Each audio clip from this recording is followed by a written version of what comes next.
देखिए सीआरपीसी जिस वक्त हम लोग पढ़ते थे तो भी कहना गलत पढ़ रहे हैं, उसमें सभी चीज़ें अपराध से संबंधित नहीं होती हैं, कुछ चीज़ें प्रिवेंटिव भी होती हैं, यानी अपराध होने से पहले ही रोक दें। चैप्टर 8, 10 और 11 ये तीनों चैप्टर्स इसलिए इम्पोर्टेंट हैं क्योंकि वो वहाँ भी लागू होते हैं जहाँ सीआरपीसी लागू नहीं होती है, जम्मू कश्मीर को छोड़कर, यानी नागालैंड या ट्राइबल इलाके में भी लागू होती है। दूसरी चीज़, इन सब मामलों में ट्रायल नहीं होता है,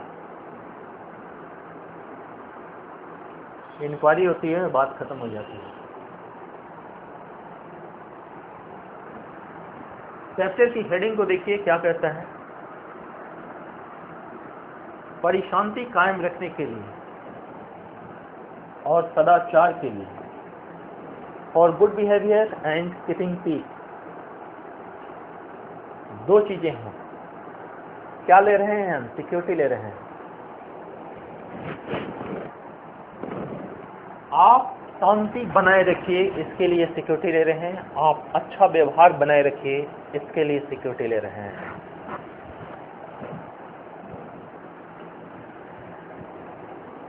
प्रोविजन है आपके 106 से 124 तक।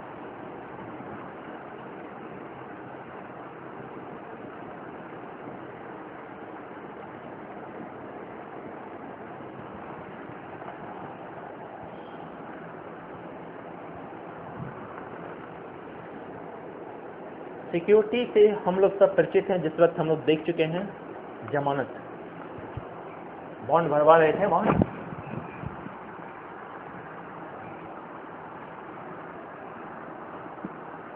चैप्टर की जो हेडिंग है वो दो पार्ट में बटी हुई है। किस चीज के लिए सिक्योरिटी ले रहे हैं,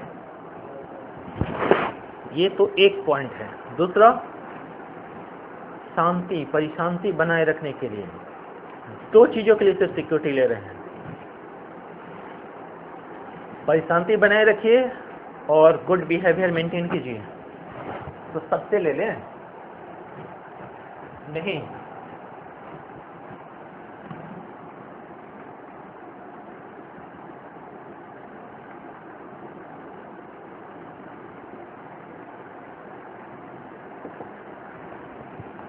शांति बनाए रखना है, इसके लिए सिर्फ दो सेक्शन है, 106 और 107।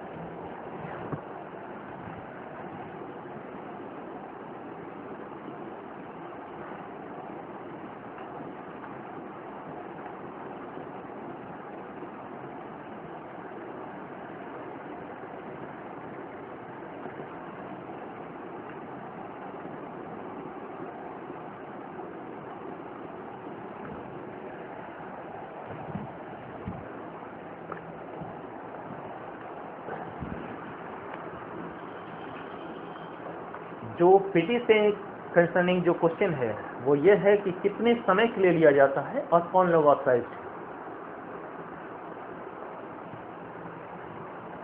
हमारे हैं किस पे? पहला 3 साल, लास्ट 3 ईयर्स, बाकी सब एक साल।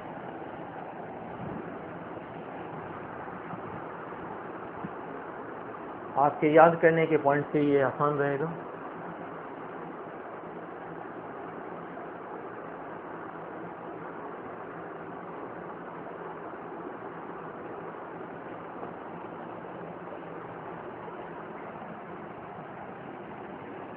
कौन लोग ऑथराइज्ड हैं, तो उसमें जो ये सिर्फ एक सेक्शन जो है उसमें सीजेएम, सॉरी सेशन जज और फर्स्ट क्लास मजिस्ट्रेट, ये है ना।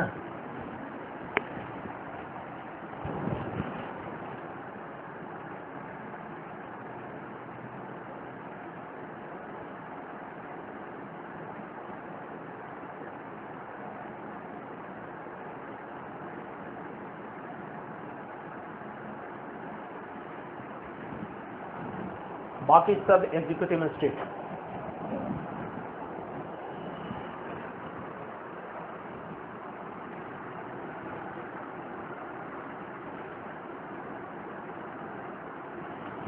ये सब 108, 109, 110 ये कौन है? Executive magistrate.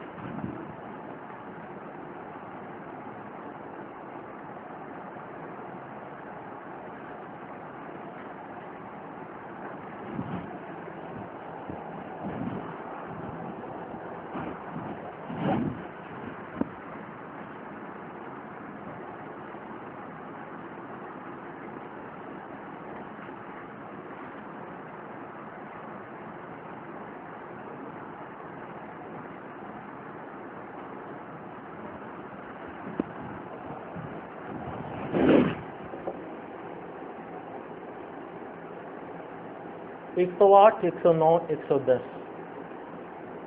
अगर स्टेट गवर्नमेंट चाहे तो फर्स्ट क्लास जुडिशियल मजिस्ट्रेट को भी एम्पावर कर सकती है। 478 के साथ जब आप पढ़ेंगे इसको,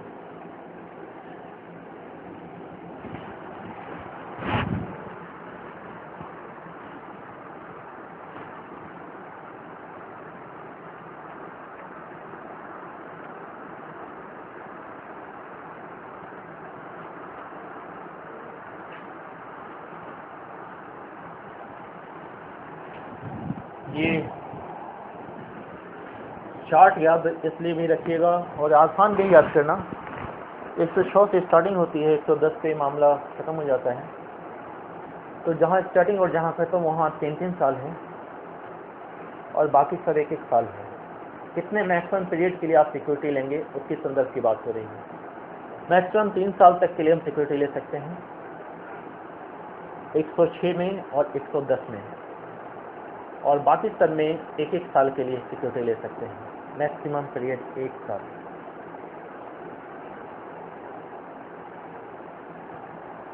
और 108, 109, 110 और 145 और 143 इसके संदर्भ में एग्जीक्यूटिव मजिस्ट्रेट की जगह अगर स्टेट गवर्नमेंट चाहे तो फर्स्ट क्लास जुडिशियल मजिस्ट्रेट को भी ऑथराइज कर सकती है।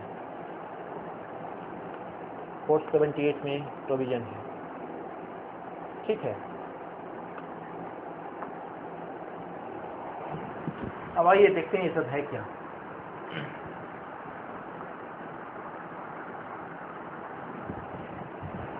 किसी का ट्रायल चला और कन्विक्शन हो गया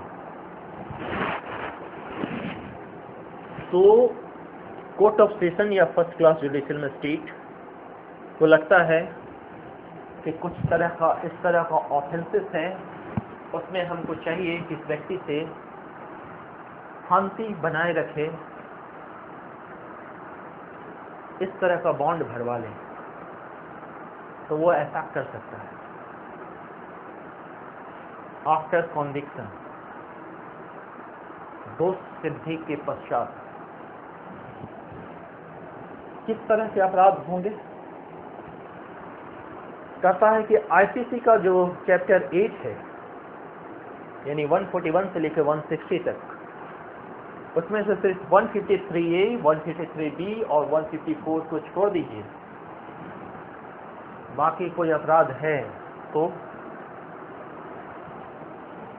किसी पे असॉल्ट करता है, क्रिमिनल फोर्स लगाता है या निश्चित करता है, इन सब शब्दों से वाकिफ है ना आप लोग? तब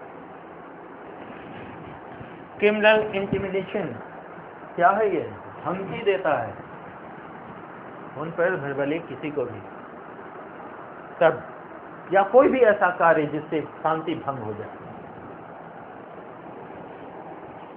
मान लीजिए आपको धमकी दे रहे हैं रात को 12 बजे, चलिए आपसे डिस्टर्ब हो जाएंगे, ये सोच के कि कौन है, पता नहीं क्या दुश्मनी है। और मान लीजिए अगर आपको हमने वो नाम बताया जिससे आपकी पुरानी दुश्मनी चल रही है, तब तो दूसरे दिन भी नहीं सुनेंगे। एक साइकोलॉजिकल होता है, लेकिन शांति तो भंग हो गई ना। तो शांति बरकरार रखे, कीपिंग पीस के लिए हम इससे बॉन्ड भरवा रहे हैं। और साथ साथ इस तख्ती का प्रयोग कर सकता है अपीलेट कोर्ट और रिविजनल कोर्ट। आप जानते हैं अपीलेट कोर्ट कौन होता है और रिविजनल कोर्ट भी जानते हैं। रिवीजन कहाँ होता है? High court and session court दोनों जगह। और अपीलेट कोर्ट जहाँ प्रोविजन हो, 374 में हो या जहाँ भी हो, जिसके साथ जहाँ इसकी अपील होगी,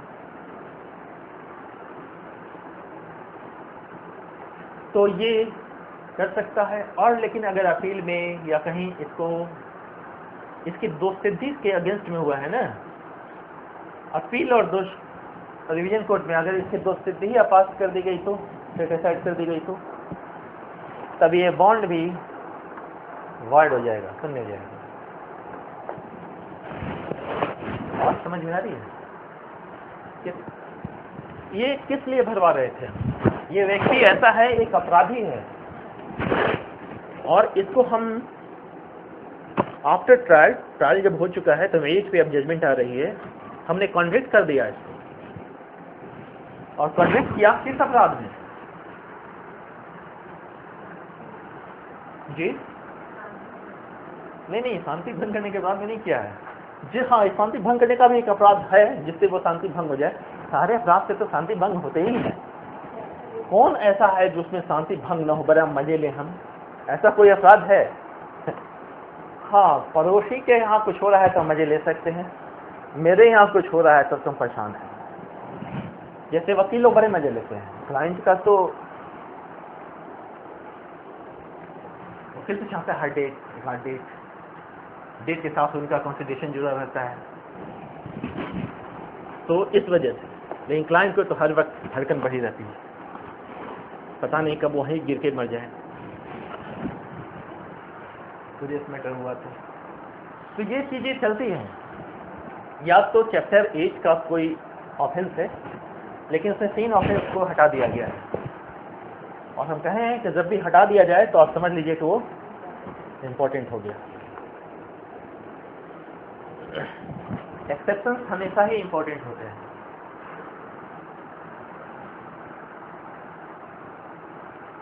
बाहुबली 2 तो काफी एक्सेप्शनल कमाई कर दिया, 1000 करोड़ में शामिल हो गया पहली फिल्म। वाह, देखिए आप लोगों ने।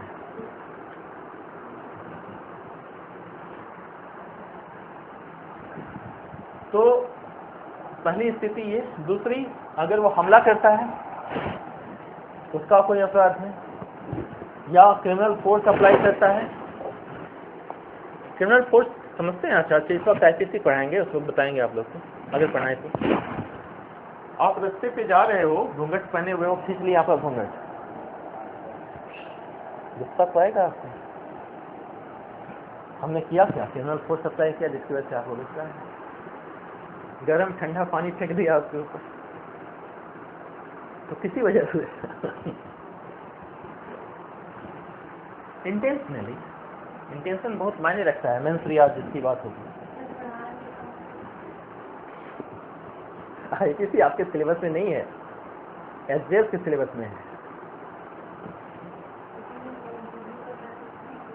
आप पूछ सकता है, बिल्कुल। पीटी में नहीं पूछेगा, नहीं। और या फिर धमकी दिया, या फिर कोई ऐसा कार्य जिससे आपकी शांति भंग हो गई। जब ये काम कर रहा है तो हम 3 साल के लिए न भरवा रहे हैं, जेल से छूटो बेटा और 3 साल तक शांति बनाए रखो, नहीं तो फिर वापस जाइए। हम बताएंगे कि इसका जब ब्रीच होता है तो क्या स्थिति होती है, ठीक है? हाँ जी जी, उसके अलावा हाँ, पनिशमेंट तो दे ही दिए हैं, लेकिन दूसरा पार्टी कह रहा है कि छूट के आएगा बड़ी मारेगा। गवाही दिए हैं। तो अच्छा, तो चलो 3 साल तक शांति व्यवस्था बनाए रखोगे।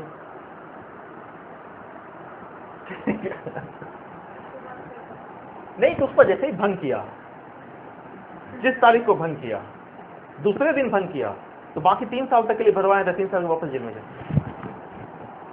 फिर से सिक्योरिटी भर पाएंगे, सारी जिंदगी जेल, बाहर जेल।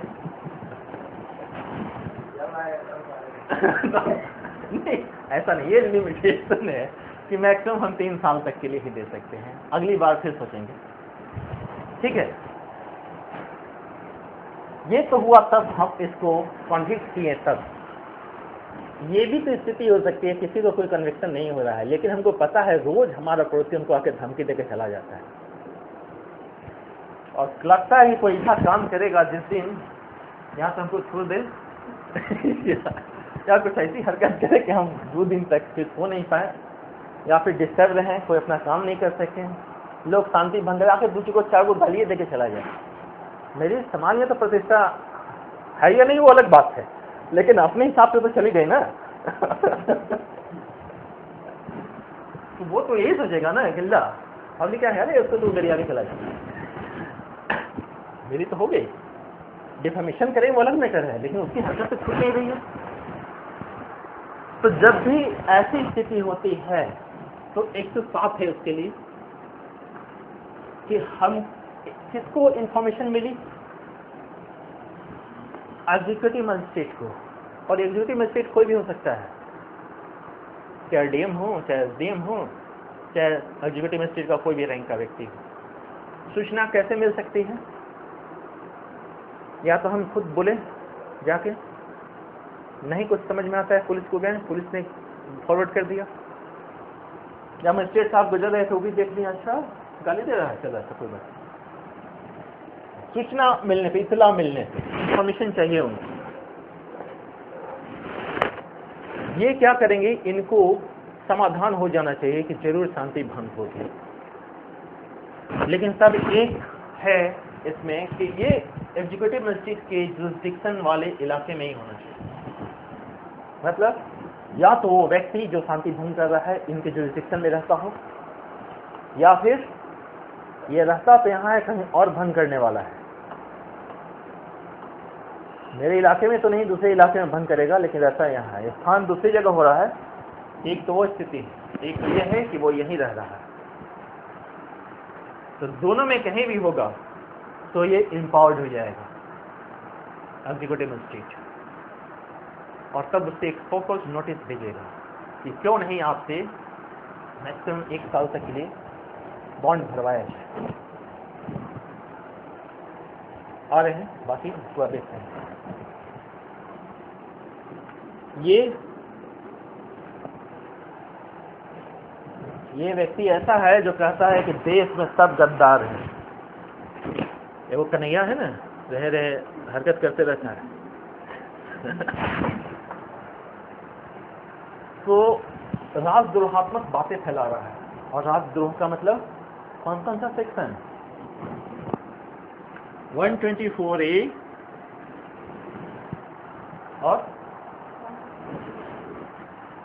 153A, 153B और 295A IPC, इसके कंसर्निंग जो भी सेक्शंस हैं। और साथ साथ क्या कर रहा है, कुछ अश्लील बातें भी करता है, उससे संबंधित सामग्री प्रकाशित करता है, बांटता है, छापता है, भेजता है, SMS करता है, पता नहीं क्या क्या करता है, सब काम कर डालता है।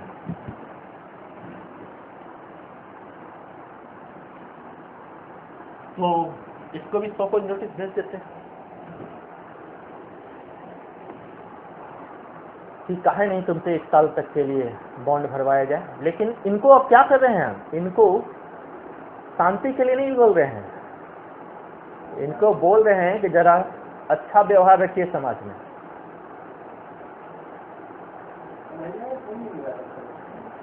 मिला है ना, अभी आप हैं कहाँ, जो बड़े लोग होते हैं उनकी गेम भी बड़ी होती है। तुरंत एक्शन लेने का दूसरा इफेक्ट होता है।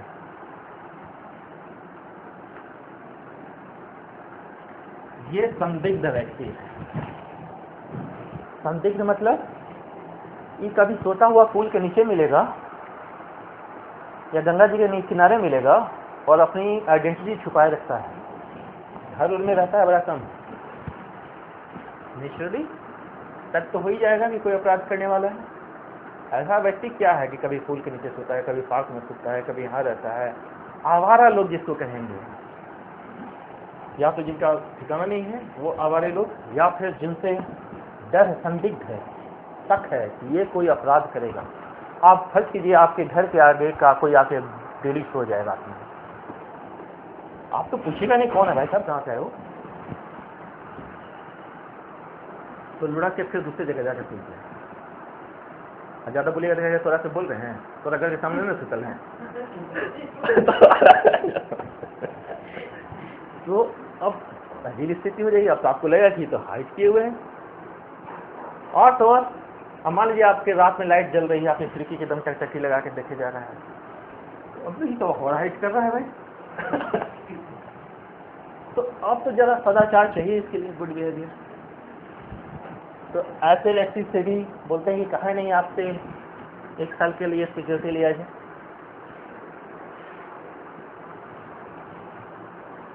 और ये जो लोग हैं ये हैबिचुअल ऑफेंडर है।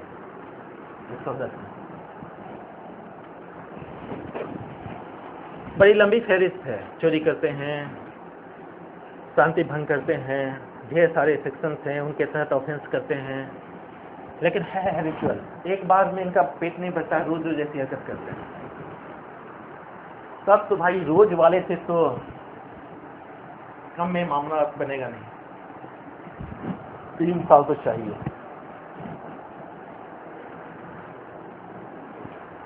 इन सबों के लिए सो कॉज नोटिस भेजेंगे उस व्यक्ति को। और सो कॉज नोटिस में क्या होगा, पूछेंगे भाई साहब ये रहा आपका कारनामा, इसको पढ़िए, ये रहा सिक्योरिटी, इतना जमा कीजिए, ये इसकी रकम, और आप जो सिक्योरिटी लाइएगा वो किस तरीके का होगा वो लिखा रहेगा उसमें, और आके मेरे सामने बताइए क्या बात है, ऐसी हरकतें बंद क्यों नहीं कर रहे हैं। तो कुछ का मतलब ये होता है ना कि कारण बताओ।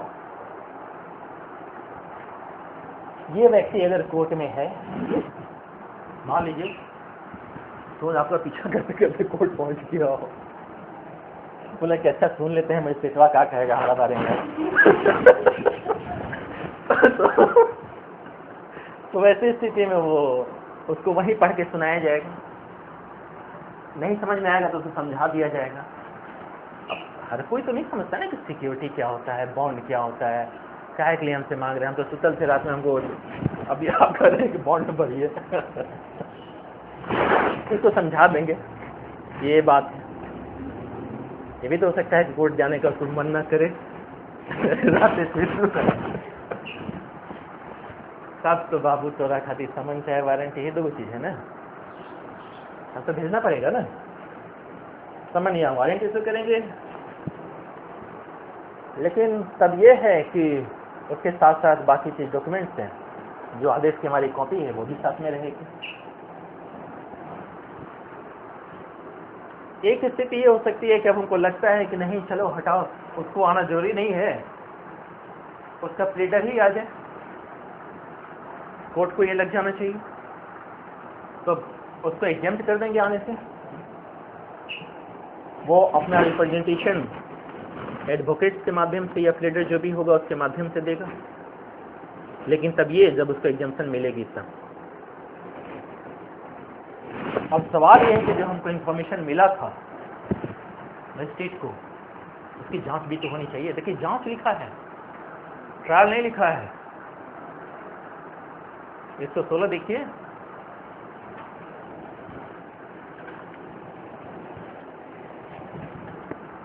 तो वो व्यक्ति जो या तो कोर्ट में उपस्थित था या फिर जिसको लाया गया समन या वारंट के अनुपालन में, उसकी जांच करेंगे ना, तो जरूरत पड़ा तो एडिशनल एविडेंस भी ले लेंगे। और रीति कौन सा अपनाएंगे? सबसे आसान रीति होती है समन वाले में, समन वाली ही प्रक्रिया तो समरी वाले में भी अपना रहे थे। और उसमें क्या होता है, सिर्फ एविडेंस का समरी लिखना होता है न्यायालय की भाषा में। एक एक चीज एक एक लाइन लिखने की जरूरत नहीं है, वो लिखेंगे और क्या करेंगे।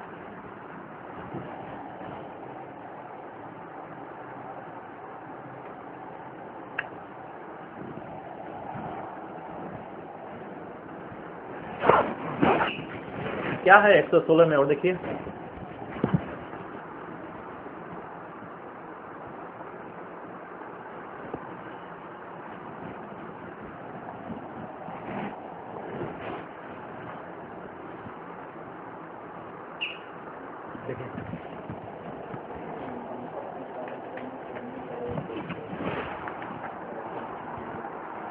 हाँ, उसको अरेस्ट कर देंगे।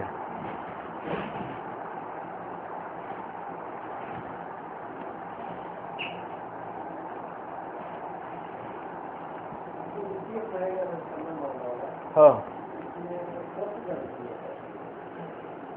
समन मामले में क्रॉस एग्जामिनेशन होता है क्या? जिस वक्त हम अंतर लिखवा रहे थे,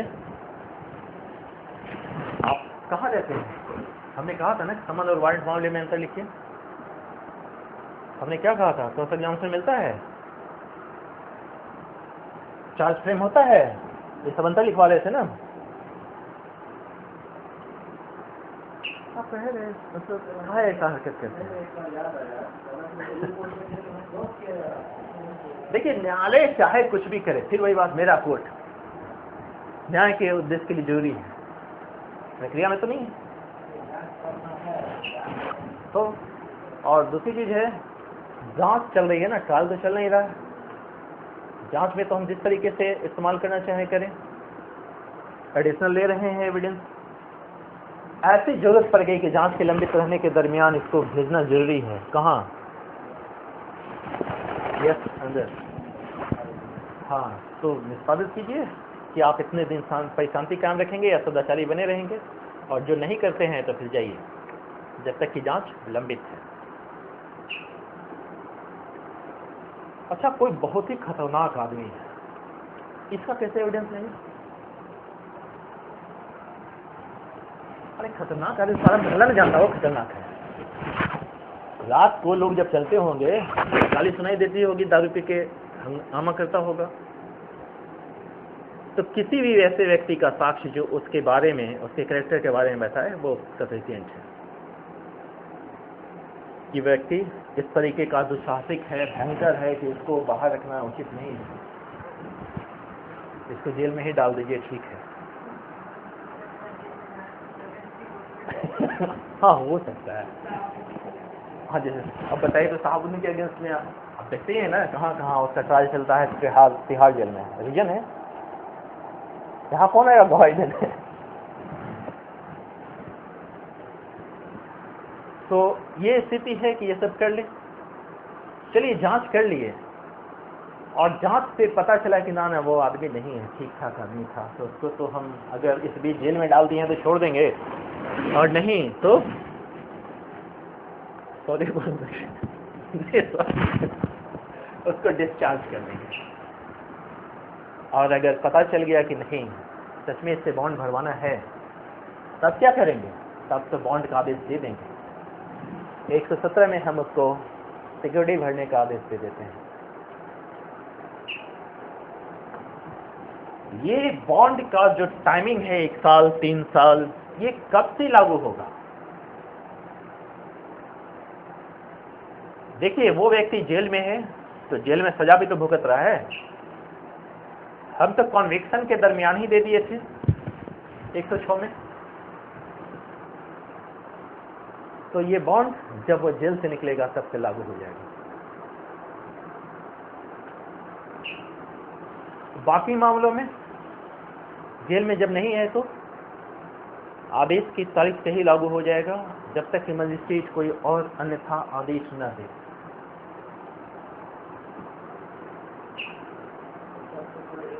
हाँ,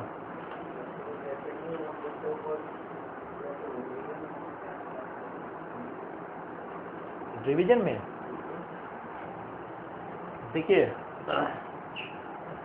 117 में जिस वक्त हम आपको बॉन्ड क्या कहते हैं, जिस वक्त आदेश कर रहे हैं, सुनते क्या आपने सवाल पूछा है तो हम बता रहे हैं। दूसरा, जिस वक्त हमने तो कुछ नोटिस के साथ क्या क्या भेजा था आपको, क्या आप बॉन्ड भरोगे कितने समय के लिए, सीओटी कौन कौन सा होगा, उसका कौन सा क्लास का सीओटी होगा, ये भी ना हो सकता है कि आपने ऐसे सीओटी भेजा है जो हमको लगता है ये भी लफुआ ही है, इसके सीओटी का क्या मतलब। हाँ, अब लफुआ का दोस्त मतलब वो इतने लोग ना होंगे, बोला कि सीओटी बनेगा, अपना दांत खोल के पान वन खा के पहुंचा हुआ है, हाँ एकदम देंगे पक्का। बोले ये लीजिए, यहाँ पर शांति कायम रखने के लिए, गुड बिहेवियर के लिए कर रहे हैं, और ये महाराज तो और धन्य है, तो हम उसको इनकार कर देंगे ना। तो 121 में सीओटी को रिजेक्ट कर देते हैं। दो काम कर रहे हैं, तो इससे आप एग्रीव्ड हो गए। तो जब आप एग्रीव्ड हो गए तो याद रखिए हमने क्या कहा था, 401 के 4 में क्या था प्रोविजन, कि जब जहां अपील का प्रावधान हो वहां प्रोविजन नहीं होता है। तो इसका अपील का प्रावधान होगा कहीं, इसका अपील है 373 में।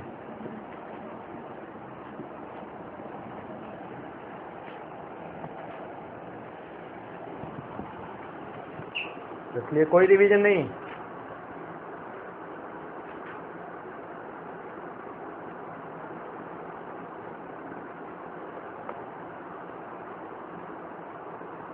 ये 73 में है ना।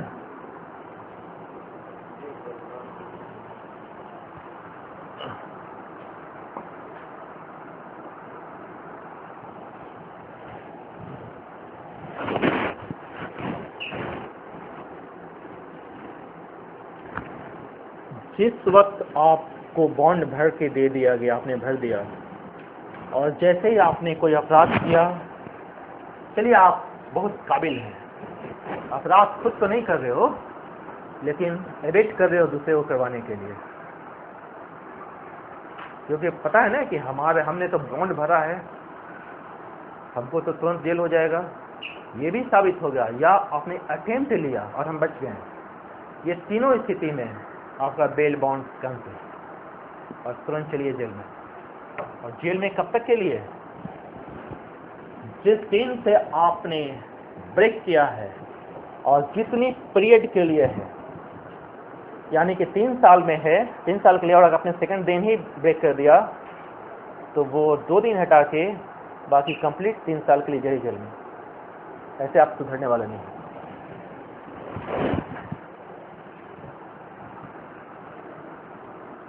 ठीक है। और इसके बारे में अभी बता ही रहे थे कि सीओटी हो सकता है आपने जो भेजा हो वो ऐसा हो जो हमारे किसी काम का नहीं है, उस मामले के लिए अनुपयुक्त है, तो हम उसको कैंसिल कर देंगे।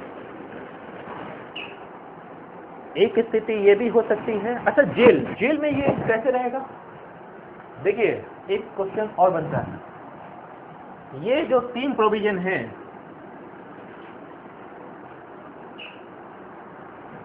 इसके लिए सादा करावा 106, 107, 108 के लिए सिंपल इम्प्रिजमेंट, और 9 और 10 के लिए, 109, 110 के लिए ये डिपेंड करता है कि इसको सादा करवाते हैं या कठिन करवाते हैं। 122 का 7 और 8 देखिए, तो ये है ना,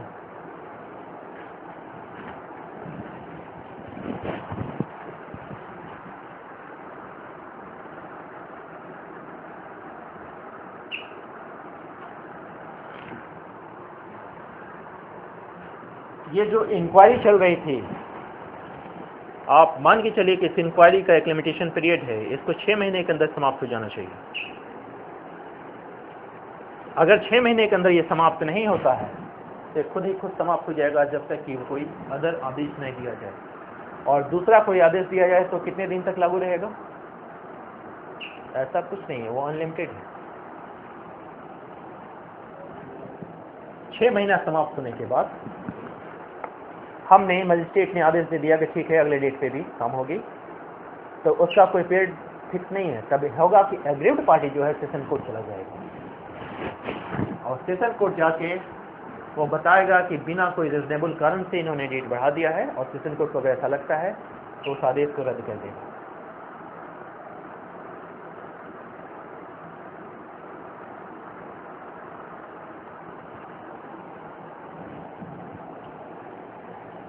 कुछ पावर हैं हाई कोर्ट को, सेशन कोर्ट को और इसके कंसर्निंग डीएम को और चीफ जुडिशियल मजिस्ट्रेट को। क्या करेगा ये सब? देखिए, ये जो सिक्योरिटी की रकम है या तो इसको घटा देगा, सिक्योरिटी को घटा देगा,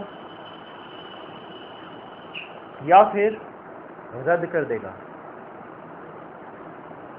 अगर ऐसा कारण दिखाओ उसको। तो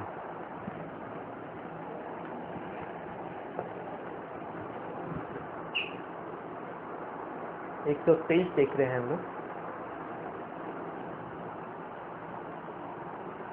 ये भी स्थिति हो सकती है कि जिस वक्त हम इसको डिस्चार्ज कर रहे हैं कुछ शर्तों पे रिहा करें, और ये शर्त ऐसी हो सकती है जिसको स्टेट गवर्नमेंट खुद बताए कि कौन सी शर्तें होगी। इस शर्त का भंग होने पे इसको पुलिस अधिकारी बिना वारंट के गिरफ्तार कर लेगा। 123 और 6 यानी कि आपके 41 में एक क्लॉज और जुटा। पुलिस अधिकारी वारंट के बिना गिरफ्तार कब कब करेगी, उसमें एक और जुट गया 123 का 6।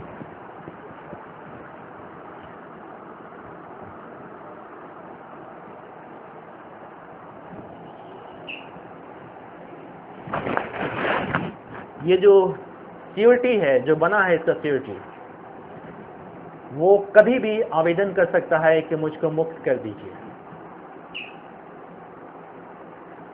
जब ये मुक्त करने का आवेदन करेगा तो याद रखिए क्या हो रहा था बेल के संबंध में। हम उस व्यक्ति को बुलाते थे, उसको बुलाते के साथ ही उसको मुक्त कर देते थे और उसको कहते थे जिसके लिए ये सिक्योरिटी बना था कि कोई और प्रॉपर सिक्योरिटी की व्यवस्था करो, और नहीं कर पाने पे उसको वापस जेल में। तो जितने टाइम के लिए इसका बच गया है उतने टाइम के लिए ये फिर नया सिक्योरिटी व्यवस्था कर दे, नहीं तो फिर जेल में चला जाए।